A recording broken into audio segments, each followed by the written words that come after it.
तो दोस्तों मेरा मानना है फिल्म देखने से बेटर आप ये एक्सप्लेनेशन देख ले, क्योंकि ये एक्सप्लेनेशन बहुत ही बढ़िया है, जिससे आपको बोर नहीं होगा, जिसमें आपको बहुत सारा ढेर सारा लव स्टोरी देखने को नहीं मिलेगा और आप इस फिल्म के मेन स्टोरी को इस वीडियो के जरिए समझ पाएंगे। ब्रह्मास्त्र।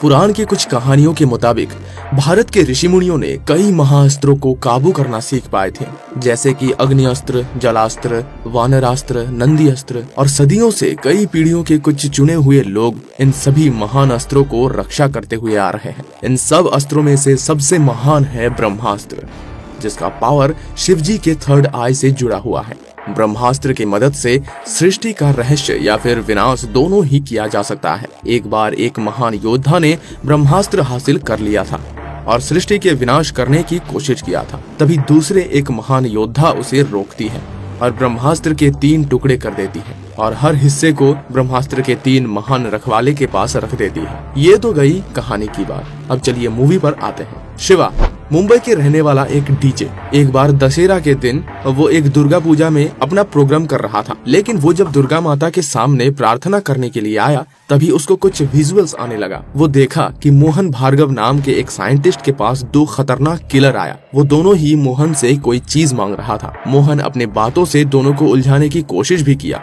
लेकिन आखिर में दोनों मिलकर मोहन पर अटैक कर देता है।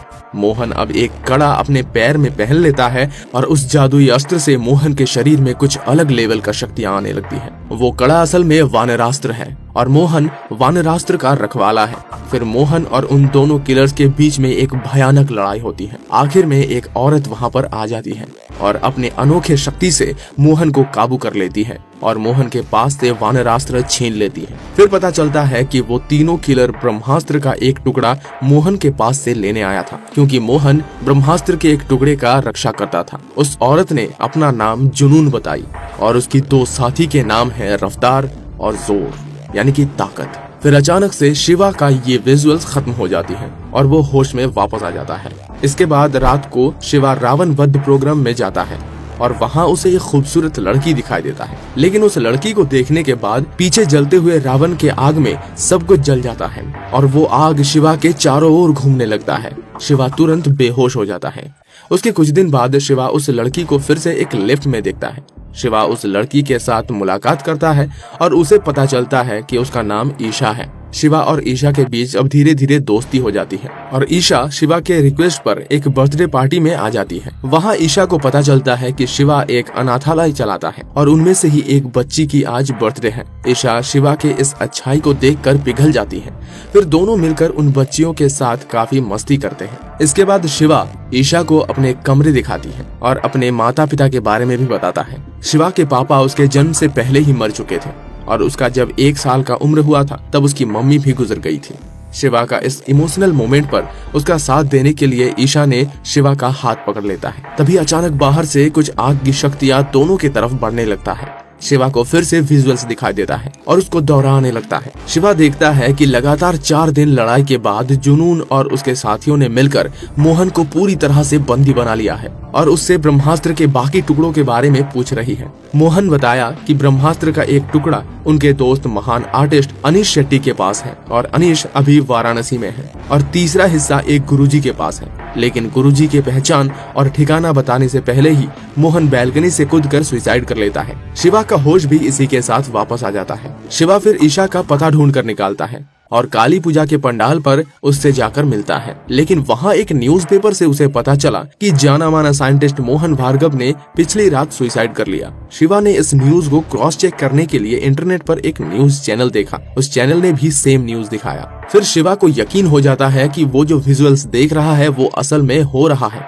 वो ईशा को भी ये सब कुछ बताता है और डिसाइड करता है कि वो वाराणसी जाएगा और अनीश शेट्टी को उन 3 किलर से बचाएगा। ईशा भी शिवा के साथ वाराणसी जाने के लिए राजी हो जाती है। वाराणसी में एक जगह ईशा को पता चलता है कि आग से शिवा के बॉडी में कोई इफेक्ट नहीं होता, मतलब शिवा आग से जलता ही नहीं है। दरअसल शिवा ये बात अब तक छुपाया था उससे। फिर वो बताता है कि बचपन से ही उसे पता है कि वो आग से नहीं जलता है। बचपन में आग से जलकर उसके मम्मी के साथ पूरा घर जल गया था और भस्म हो गया था, लेकिन उसे एक खरोच तक नहीं आया था। फिर एक जगह पर दोनों ने अनीश शेट्टी को देख पाया। उनके कुछ ही दूरी पर उन तीनों किलर्स को भी देख पाया जो अनीश को मारने के लिए आया है। ईशा और शिवा चालाकी से किलर्स को अनीश के पास आने से रोकता है और शिवा सब कुछ जाकर उसे बता देता है। फिर ईशा के ऊपर वो किलर अटैक कर देते हैं। अनीश और शिवा मिलकर ईशा को बचा लेते हैं, लेकिन वापस लड़ाई के चलते एक गोली अनीश को लग जाती है। वो तीनों एक गाड़ी लेकर वहाँ से भाग जाते हैं। रास्ते में बहुत रिक्वेस्ट करने के बाद अनीश ने गुरुजी को आश्रम का एड्रेस दे देता है जो हिमाचल प्रदेश में मौजूद है। शिवा गाड़ी को वहीं ले जा रहा था, लेकिन वो 3 किलर्स भी उनके पीछे लगा हुआ था।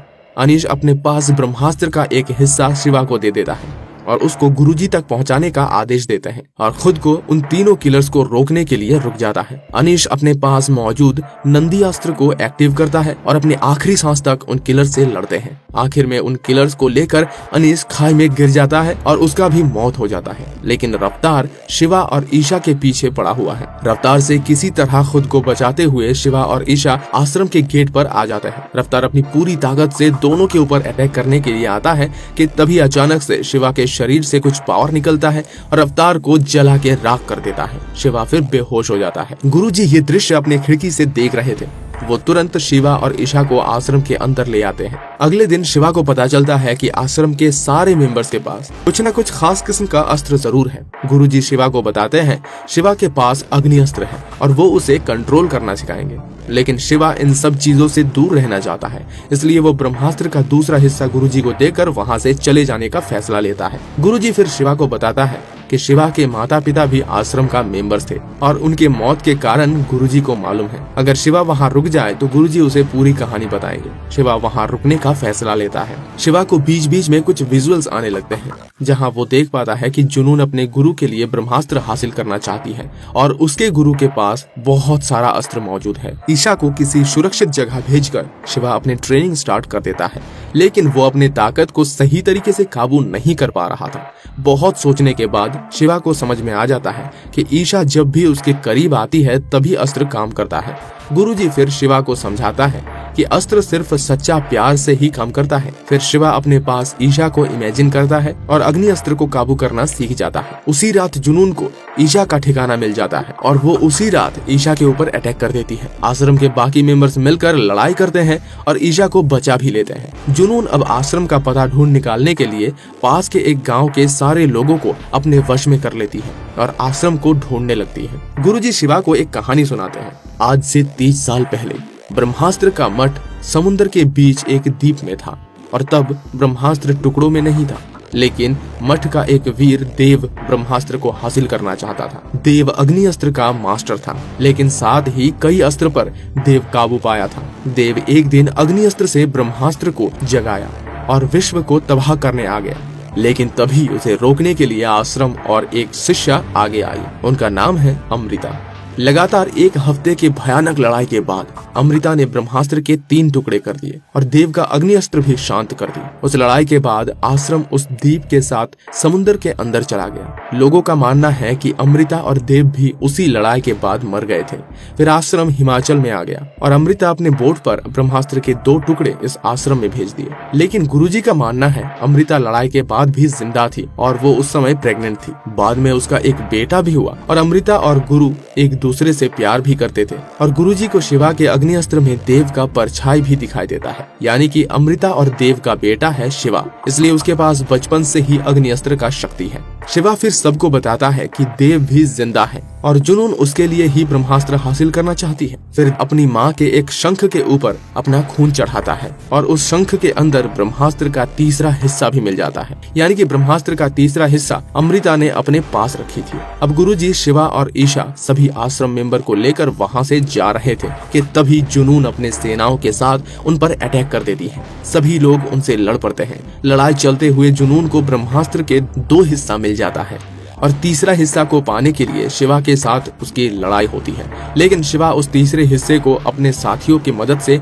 जुनून से दूर रखता है। लेकिन आखिर में एक छोटे बच्चे को मारकर जुनून तीसरा हिस्सा हासिल कर लेती है और तीनों हिस्सों को फिर से जोड़ देती है। इससे ब्रह्मास्त्र फिर से जग जाता है और जुनून भी तबाह हो जाती है। पृथ्वी का विनाश फिर से शुरू हो जाता है। सभी समझने लगते हैं कि अब सभी मरने वाले हैं, लेकिन शिवा ईशा से वादा करता है कि कोई नहीं मरेगा। शिवा अपनी पूरी ताकत लगा देता है और आखिर में अपने पावर से ब्रह्मास्त्र को वो फिर से शांत कर देता है। शिवा अब इतना पावरफुल हो गया था कि वो बिना चिंगारी के भी आग निकाल सकता था। लेकिन दूसरी तरफ ब्रह्मास्त्र को दोबारा जगाने पर देव को भी अपना शक्ति वापस मिल गया था और वो फिर से पत्थर से आजाद होकर इंसान के शरीर में वापस आ गया और अपनी पूरी शक्ति के साथ ब्रह्मास्त्र को हासिल करने के लिए आगे बढ़ने लगा। और इसी सस्पेंस को छोड़ते हुए ब्रह्मास्त्र मूवी की ये पार्ट खत्म हो जाती है। उम्मीद करता हूँ आपको ये वीडियो अच्छा लगा है। अगर अच्छा लगा है तो इसे लाइक करें, हमारे चैनल को सब्सक्राइब करें, पेज को हमारे फॉलो करें, प्लीज सपोर्ट दिखाइए हमें और हमारे सभी सदस्यों को। जय हिंद, जय भारत।